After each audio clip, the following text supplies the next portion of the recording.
Hey guys, welcome back for another lesson. Today we are going to be doing Act 1, Scene 4. So in this lesson, I'm going to read and analyze Act 1, Scene 4, and I'm also going to do another lesson back here that is going to continue working on figurative language. So this week is going to look a little bit like this. On Monday, which is today where you're watching the video, you will be reading and analyzing Act 1, Scene 4 with me and learning a little bit more about figurative language. Then Tuesday, I will have help hours. Wednesday, we will read and analyze Act 1, Scene 5. Thursday, I will have help hours.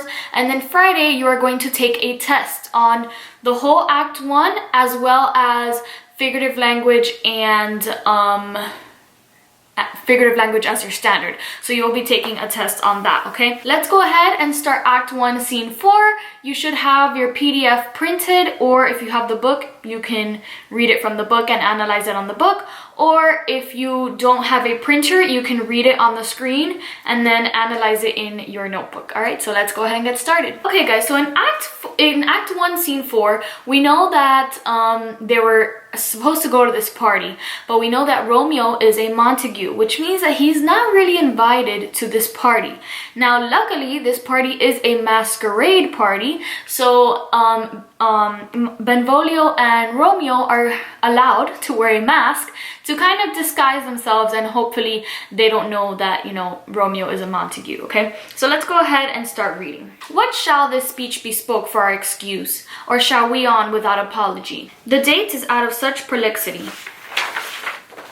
We'll have no Cupid hoodwinked with a scarf, bearing a Tartar's painted bow of lath, scaring the ladies like a crow keeper. Nor no without book prologue faintly spoke after the prompter for our entrance, but let them measure us by what they will.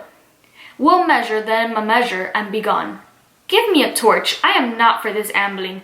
Being but heavy, I will bear the light. Nay, gentle Romeo, we must have you dance. Not I, believe me, you have dancing shoes with nimble soles.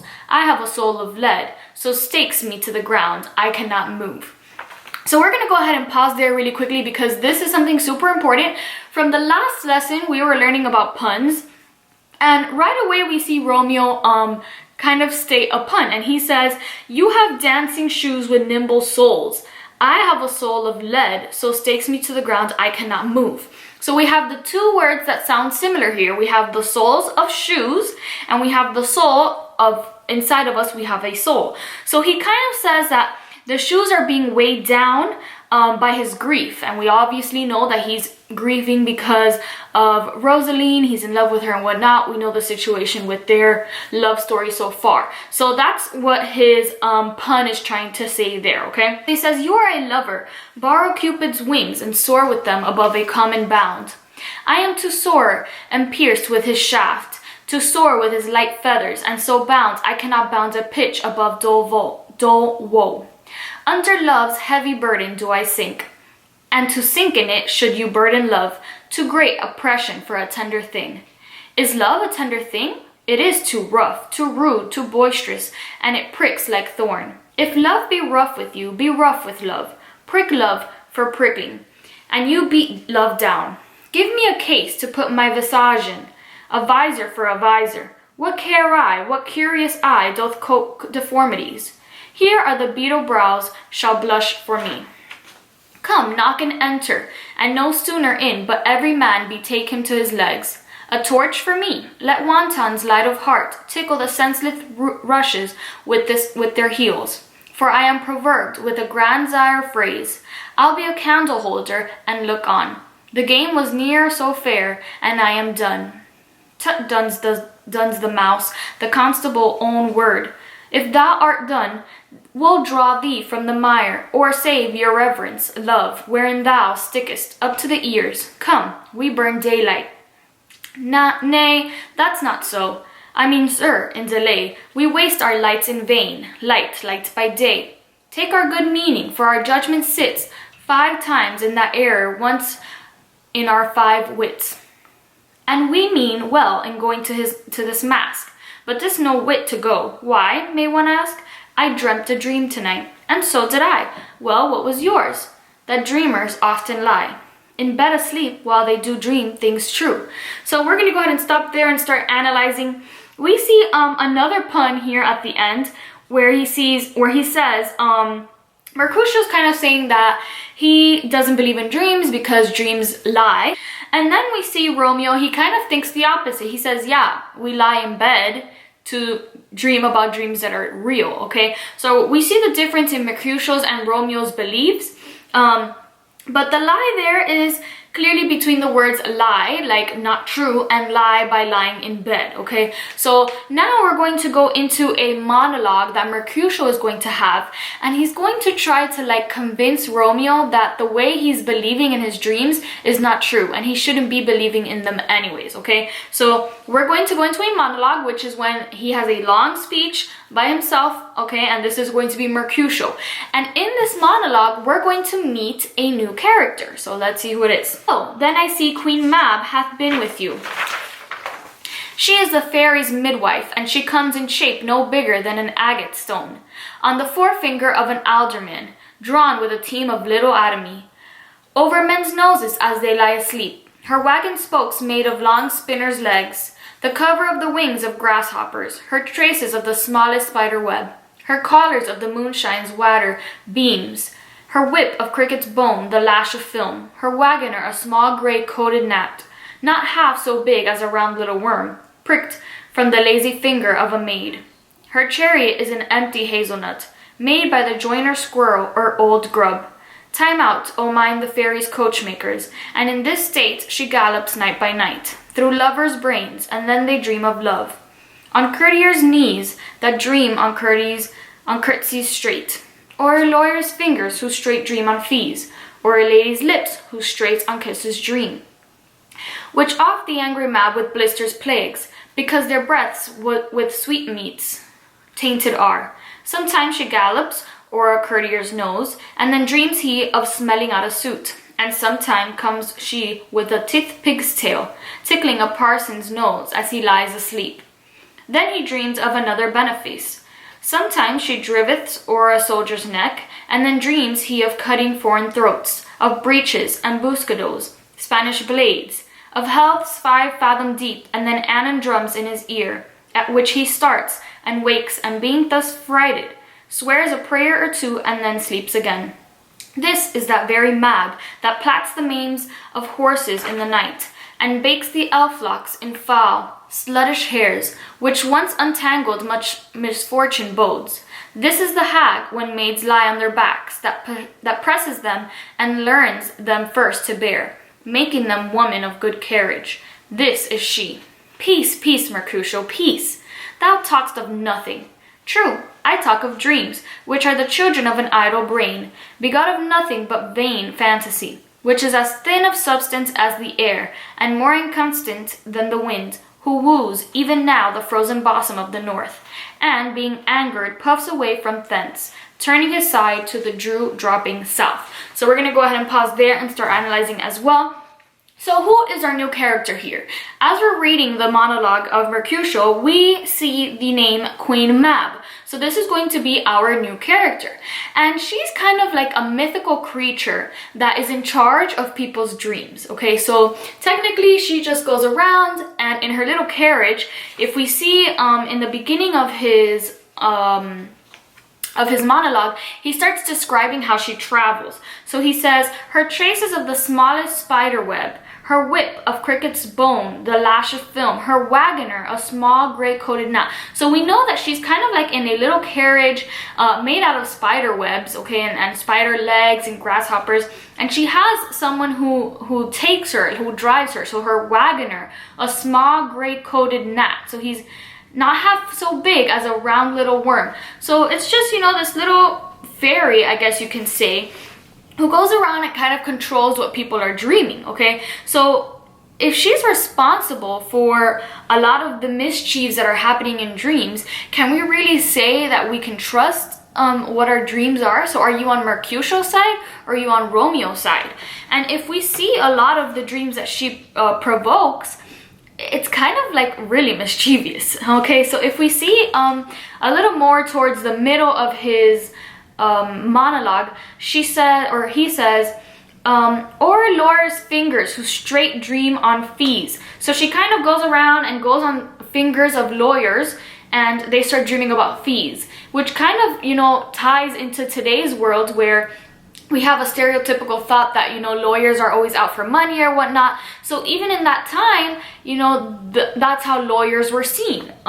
She also says, or a lady's lips who straight on kisses dreams. So she gets on the lady's lips and they start dreaming about kissing, but this kind of makes Queen Mab angry. So instead of doing this, she goes around to ladies' lips and she provokes blisters within their lips, okay? She even talks about soldiers. She says that she goes on soldiers' necks and then they dream of cutting foreign throats, of Spanish blades, and then they kind of wake up, say a prayer or two, and then hopefully go back to sleep and stop dreaming about this. So that definitely ties into today's world where, you know, people that are in the military and whatnot have PTSD when they come back, and they have these kind of dreams and they hear these noises.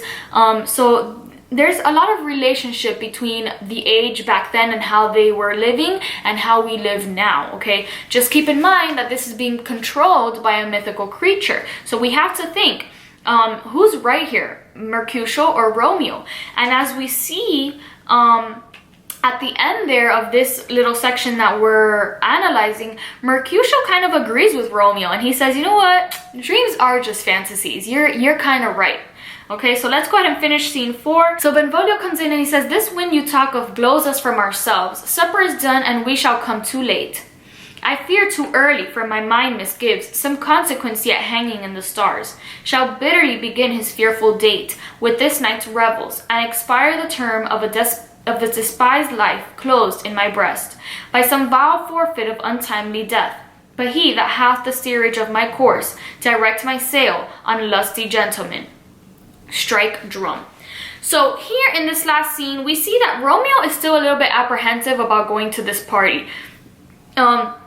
He kind of feels that something bad is going to happen to him, which, I mean, if we've read the prologue, we know something bad is going to happen to him. So he's kind of in the right mindset that going to this party is probably not a smart idea, okay?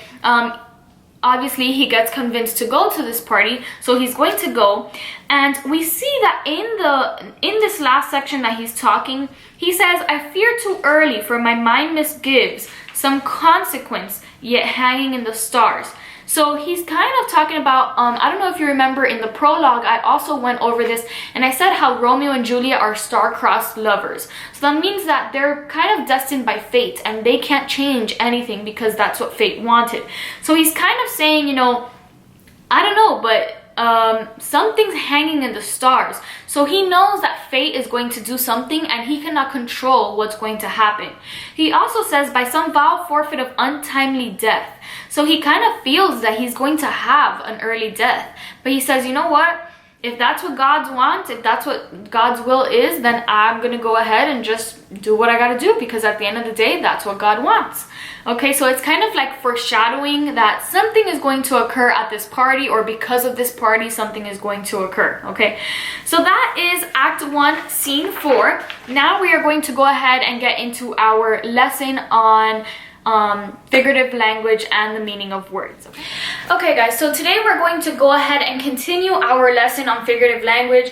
I have this up here because this was last week's lesson, so today we're going to go ahead and continue that. I went ahead and put a new standard up here because it kind of ties in with figurative language. I'm going to go ahead and test both of these standards together, only because they kind of correlate with one another. Okay, so we've already tested both of these standards, so this should be much of a review, which is good because if you already know it, a review should be easy to pass. Okay, today's new standard is to determine or clarify the meaning of unknown words and multiple meaning words or phrases. So kind of like we've been doing all along, if we find something that we don't understand, we need to be able to determine what it means. I know that before we left the school, we talked about using context clues, we talked about how to use the root words and the affixes of words to find the meaning of the words. So just little things like that are going to help us determine the meaning, okay? So that's why this standard can be tied in with our figurative language,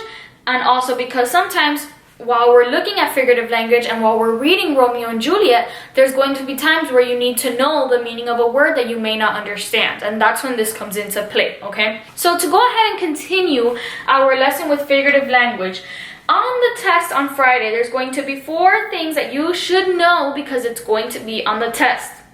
These are things we've already reviewed, but I'm just going to go ahead and review it once again because it's going to be important. It's on your test and you want to pass your test.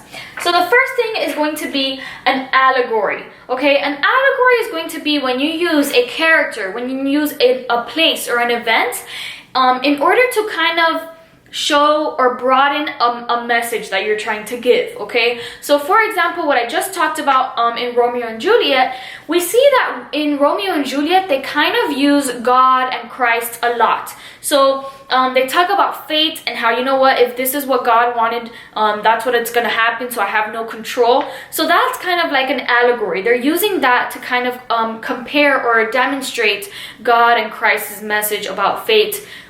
You know, you can't control it, okay? So that would be an example of an allegory. Then we have a hyperbole. Hyperbole, which is very easy, you guys have done this before, is kind of like an exaggeration, okay? Something that's not really normal. We don't speak in this way regularly, okay? I mean, sometimes you may if you feel like being super exaggerative, like for example, oh my god, I'm so hungry, I can eat a horse. Obviously, nobody's going to eat a horse, but we're so hungry that we feel that way. We feel the need to express our feelings that way, okay? The third one is going to be personification. Personification is when you give human-like characteristics to someone or something that is not human, okay? So for example, if I say, my alarm clock yells at me to wake up. Well, my alarm clock is not actually yelling at me. It's not a person, but it's ringing for me to wake up. So we're kind of comparing it to a human, saying that it's yelling, but it's not really yelling, okay? So that would be personification. And then last but not least, we have symbolism. This is going to represent an idea, represent an object, represent a relationship between something, okay? So a lot of you in our worksheet from last week about Romeo and Juliet scene 3, a lot of you for the symbol were putting rings or like a ring with a no sign, like scratching it out because they're not allowed to. So that would be a good symbol so far because we do know that Romeo's in love with Rosaline and Rosaline wants to be a nun, so he's obviously not allowed to marry her. So that is a pretty good symbol. Another symbol would be like in the Boy in the Striped Pajamas when we were using barbed wire or the Nazi symbol. So those little signs or symbols that represent something in the book that you guys are reading. Obviously, in the case of your test that you're going to have on USA Test Prep on Friday, it wouldn't be something with these books, but it'll ask you, you know, what represents a symbol in this passage, okay? So those are just the 4 things that I really want you to go ahead and focus on, along with the information on puns that we did last week. Okay, and then as we go through the week, we're going to continue ahead and going over figurative language and determining the meaning of words so that you will be prepared for your test on Friday, okay? So I hope you guys understood scene 4 in this video and a little review on figurative language. I will see you in my help hours Tuesday at 9 o'clock, 9 to 9:50, and then Wednesday we'll be ready for another lesson, okay? See you next time.